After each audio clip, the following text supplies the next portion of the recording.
Hi everyone and welcome back to the channel. My name is Dominic James Murray, CEO, founder and senior financial advisor here at Cameron James. For anybody who's new to the channel, make sure to subscribe below for everything to do with final salary pension transfers. So today we're going to be discussing a question which we get a lot from our clients. How can I save money on my final salary pension transfer? So just to give you a little bit of context here, and we actually have a full video here talking about why DB pension transfers are so expensive. Obviously, the reason there is a cost for these is that we have to follow the very strict guidelines from the FCA regarding final salary pension transfers. 5, 6, 7, 8 years ago, the rules were a lot simpler, and we were able to get things done more quickly. Now, there's a huge amount of work which goes into completing final salary pension transfers. The average number of hours to complete a case can run anywhere from 120 to 180 hours. Now, obviously this sounds ridiculous, but the amount of work that goes into it is just is huge now. So when you actually go through an advice process with us, you will see the amount of chasing and harrying which goes on in the background with your UK seeding scheme. It's also important to note this is actually going to get worse. From the 30th of November 2021, the UK government is effectively removing your statutory right in order to transfer your pension. Anybody living outside of the UK will almost automatically be marked as an amber flag, which means there's a high risk that you're some type of pension scam. So it's going to be a lot more work. There's actually another video which I'll be doing on this directly to do with the new pension rules, which you can also find above. My team will surely put a box there. Okay, so how can you save money on your final salary pension transfer? So to start off with, yes, it's not an easy topic to complete. Obviously, everyone wants to try and have the lowest cost. And what I would say right from the beginning, and be very open, at Cameron James, we are not the cheapest financial advisory firm for completing your final salary pension transfer. However, in my line of work and whenever I buy things, cheapest is not always the best. I've worked in a number of different advisory firms and I have a very good understanding of the market. Obviously, as CEO of the company as well, I know exactly what goes into a final salary pension transfer and I know what you need to put in as a company if you want to have a quality service for the clients. This means the transfer happening as quick as possible, as fewer mistakes being made on the paperwork. One of the things that clients often forget is they say, okay, there's a transfer fee of 1% or 2% or 3% based on their portfolio size. Oh, there's another firm's offering me XYZ, it's slightly cheaper, can you guys do a discount? The thing they don't think about though is that your CETV is fixed. So say you got it on the 1st of January, they sent you your CETV. You have 3 months to complete the pension transfer and send in all of the paperwork, but you don't have to wait until the end of the 3 months. If you can get it done as soon as possible within those 3 months, the UK seeding scheme can be reviewing it and start processing your transfer. So if you work with someone who makes mistakes, doesn't quite know what they're doing, doesn't have a dedicated chasing team for these UK seeding schemes, the transfer is actually going to take a lot longer. Now, if you look at the average returns of the market, say you take the S&P 500, if you took a dart and threw it and picked an S&P 500 tracker, the average return over a 30-year period is 10% per annum. So if your transfer takes 3 months longer by working with someone who's not very good at doing it, you actually lose 2.5% in investment growth. If it takes 6 months longer, you obviously lose circa 5% of investment growth. Now, obviously not everyone will be suitable to invest in 100% ETF in the S&P 500, but it's just to give you a bit of an understanding.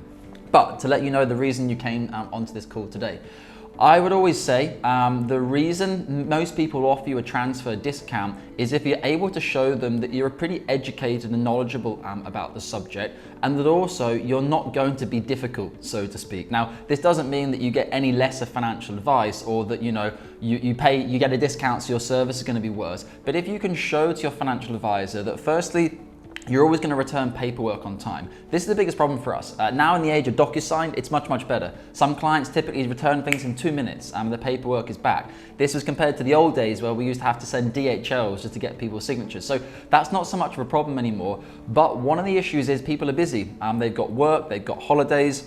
And when the paperwork comes through on DocuSign, people most likely want to read through all of it.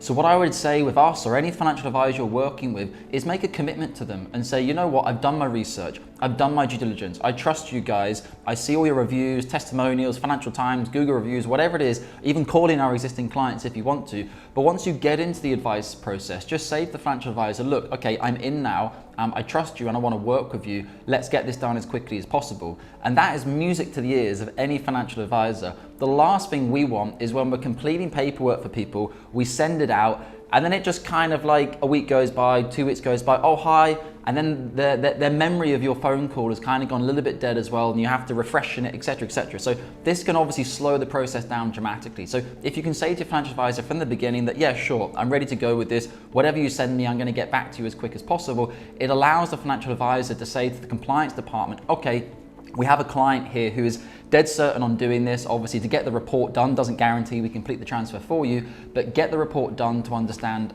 your needs. So that would be kind of my first point of, is always just to be an easy client, so to speak. And that doesn't mean to say, don't allow yourself to be walked over. If you have questions which are important, if you don't understand something, if you want something repeated, no problem. No financial advisor should ever have an issue with repeating things to you if you don't understand something. But what can be frustrating is clients who are potentially shopping around at the same time. You know, they come into the advice process, but at the same time, they've still got 5 other advisors they're talking to, and they're kind of playing everyone off at the same time and trying to get a discount off everyone. And at some point for us, it just doesn't really work because there's a huge amount of time and effort which goes into all of our paperwork and documentation. So that'd be my first point. Second point, I would say, is people work with people which they like. If you're, and again, this doesn't mean that you have to sort of roll over and be the best friend of your financial advisor, but just be open and upfront. If you think something's not correct, or you don't understand something, or what's this charge, or you have any of those types of questions, try to get as many of those questions out at the beginning so that you can build a trusting relationship with your financial advisor. Here at Cameron James, I would never allow any single piece of advice to leave the company which could do anything to damage our reputation. So get into that process with your financial advisor, ask them their qualifications, ask them where they went to university, ask them how many transfers they've done in their life, how many other clients they have. Can you speak to any of their clients in the same city as you or the same country as you?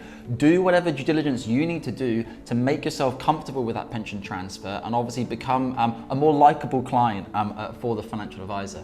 So that's just a couple of top reasons that you might be able to attain a discount from your financial advisor. Also, sometimes towards the end of the quarter or towards the end of the company year, financial advisors might have targets to meet.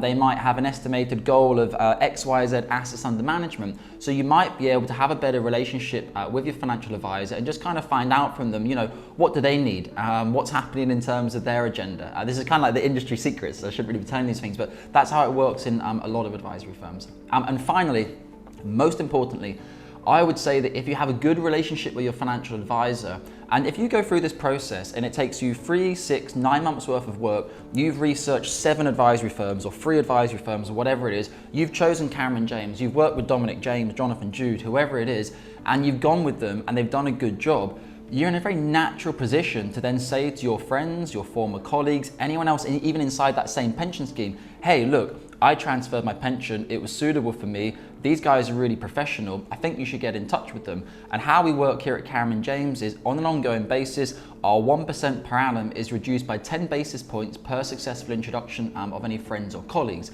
We have a couple of clients now who are down to 20 or 30 basis points. They've introduced 6 or 7 clients to us. This is obviously extremely valuable for us, so it allows us to provide you with a discount. Really, if we get the client from you or you introduce the client, we have to spend a little bit less on our marketing budget. So it's simply moving money from a marketing budget and putting it back into your pocket through reduced fees. So I don't know what experiences you guys have had with costs and charges, if you think it's outrageous, if you've been through the process, if you're starting the process. Let me know your comments below about the cost of final salary pension transfers, whether it's fair, whether it's unfair. Is it our fault? Is it the FCA's fault? Why do you have to pay these fees to transfer your own pension pot? Let me know your thoughts, because I think it's really important. Cost is, you can't get away from cost, particularly in financial services when we're highly regulated, etc. But it'd be interesting to know your thoughts on this. And it seems that for most people, when they start researching pension transfers at first, they're like, wow, that's a cost. But then when they start doing their due diligence, understanding things, they look, okay, well actually, I could work with this firm over here who's a little bit cheaper, but I've done a bit of a check on them on Google. I've typed in their company name or the IFA name. Afterwards, they've typed scam or commission or trail paying fund or poor advice, and you can be your own judge. If stuff comes up on Google showing these types of results, you know, there's no smoke without fire, as I would say. So normally speaking, if you're working with an advisory firm where there's nothing online about them being bad, it's a good indication. Because in other firms, they potentially cut corners or make extra money, kickback trail, commission, exit, penalty funds, etc. That's how they get their fees, because they don't charge you so much money up front. As a client, I would always want to know that whoever I'm employing, I'm paying 100% of their salary and they're not remunerated from anyone else. This gives you protection that they would do anything against your best interest because you are the client and you are paying them directly. Fortunately, the industry has moved on a long way and there is less commission in the offshore market now. However, it's still very, very prevalent in the market. So if you see something which looks too good to be true, as your nan would say, it is too good to be true. It's very impossible for them to do all of that work and be charging such a small fee. There will be a range of other ways. As one of my former sales managers used to say, there's different ways to skin a cat.